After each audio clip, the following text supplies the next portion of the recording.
It happens when the world finally quiets down, when the distractions fade and the night presses in. You find yourself alone with a glowing screen in your hand, scrolling endlessly. Your mind is restless, heart numb. You tell yourself it's lust, just a normal craving for release, a momentary thrill. Not just emptiness after the act, but emptiness during. That restless chasing isn't desire, it's hunger. Hunger for something deeper than skin. Plato, in his Symposium, described love as the search for our other half, the missing piece of our soul. He called it Eros, not simply physical desire, but a longing for wholeness, for union with the eternal. Yet today, we confuse lust with this sacred longing. We chase the body, hoping it will lead us home. But the body is only a symbol, a signpost, not the destination. It's grief for something you can't name.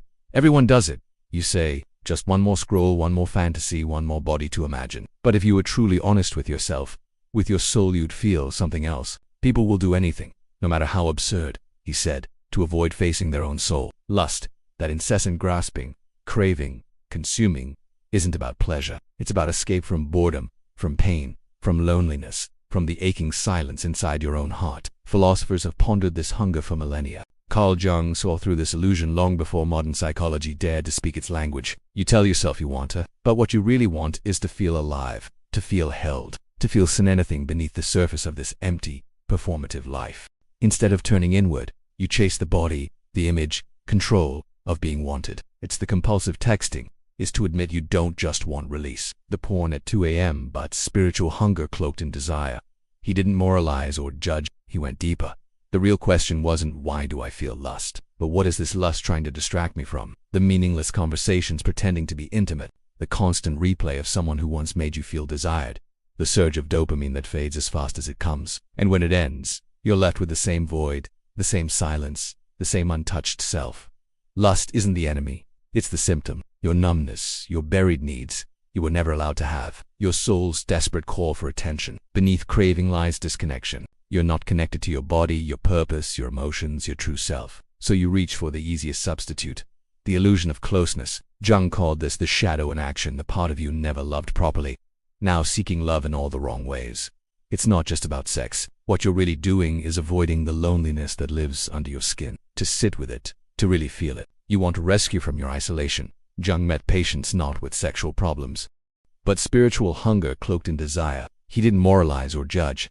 He went deeper, chasing bodies without intimacy, fantasizing without being seen, finishing without wholeness. The real question wasn't, why do I feel lust? But what is this lust trying to distract me from?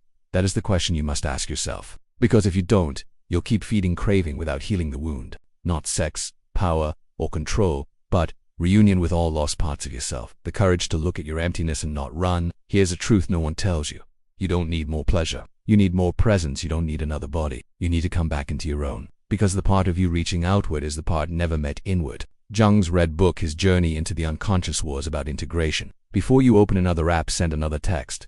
Let craving lead ask, is this lust or loneliness disguised? If you stopped escaping, what would wait inside? Jung never saw lust as mere physical impulse. It was a spiritual signal, a coded message from the unconscious, warning a soul starved too long. It's about the part of you lost when you haven't faced your inner world.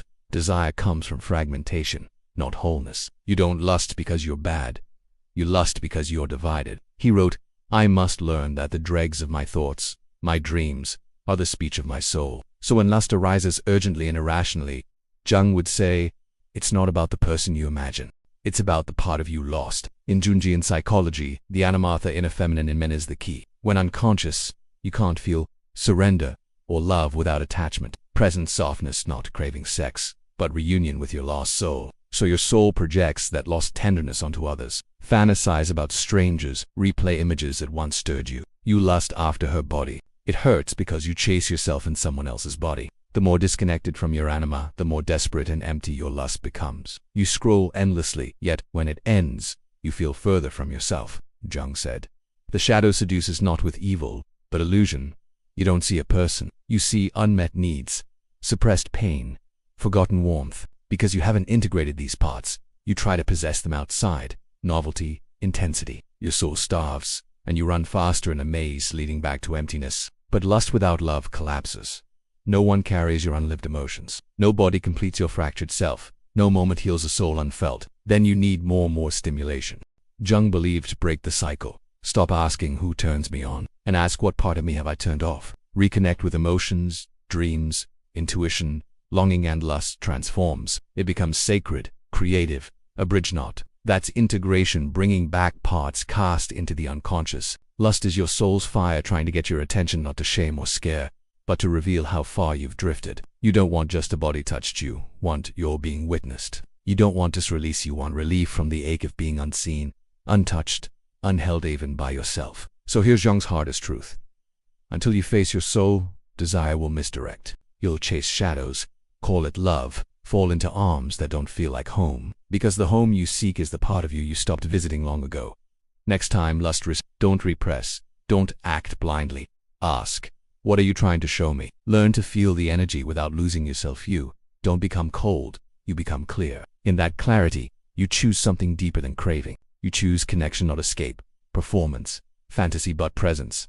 From presence comes love lust could never give. You tell yourself it's harmless, a release, a phase, a need, but slowly it reshapes you, not in a moment, but tiny fractures. You stop feeling fully, you stop seeing wholeness. You mistake attention for love, stimulation for intimacy. This is what Jung feared, because lust disconnected from soul doesn't just distort others, it fractures yourself. What if instead of running, you embraced the hunger? Not by suppressing or indulging, but by listening, by learning the language of your shadow, by welcoming the anima, the tender feminine energy within, by reconnecting with your body not as an object, but as home, by sitting with your loneliness, not fleeing it, because loneliness is not your enemy. It's the doorway. Through it, the soul speaks. And when you listen, you start to integrate. The lost parts return. The fractured self becomes whole. And desire becomes something new. A sacred fire lighting your way. Not a storm to escape. Not a mask to wear. But the raw pulse of life felt fully, owned fully. That is the alchemy Jung invites us to. The real transformation. From lust to love. From escape to presence. From fragmentation to integration. So when you find yourself alone, phone in hand, heart restless, mind wandering, remember, this isn't just about temptation or weakness, it's a call, a summons from your soul, to stop chasing shadows, to come home, to heal, to love yourself with all your fractures, and in that love, find the peace lust could never give.